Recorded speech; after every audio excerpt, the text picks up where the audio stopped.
আসসালামু আলাইকুম। স্বাধীন ৭১ সংবাদে আপনাদের সাথেই রয়েছি আমি সাদিয়া হক। এতক্ষণ শুনছিলেন শিরোনাম, বিস্তারিত দেখুন মাহফুজা আক্তার পপির ডেস্ক নিউজে। জুলাই গণহত্যার বিচারের দাবিতে খুলনা মহানগর ছাত্র শিবিরের বিক্ষোভ মিছিল ও সমাবেশ। আমাদের খুলনা জেলা প্রতিনিধি জিএম আবু সাইদ মিন্টু এর পাঠানো ভিডিও চিত্রে দেখুন বিস্তারিত। দেশে থেকে আপনি সকল প্রকার প্রশাসন ব্যবহার করে ইসলামী ছাত্র শিবিরের কিছু করতে পারেন না। এখন দিল্লিতে বসে আপনি বাংলাদেশ নিয়ে নতুন ষড়যন্ত্র করছেন। আজ ২৭ নভেম্বর বুধবার বিকেল ৩:১৫ খুলনা শিববাড়ি মোড়ে জুলাই গণহত্যার বিচারের দাবিতে জাতীয় সংহতি সপ্তাহের অংশ হিসেবে বিক্ষোভ মিছিল ও সমাবেশ করেন বাংলাদেশ ইসলামী ছাত্র শিবির খুলনা মহানগর শাখা।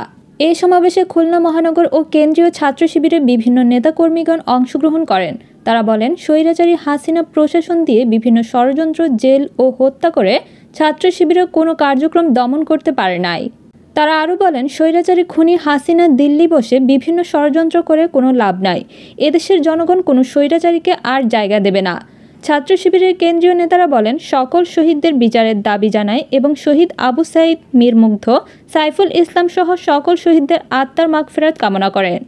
মাহফুজা আক্তার পপি, স্বাধীন ৭১।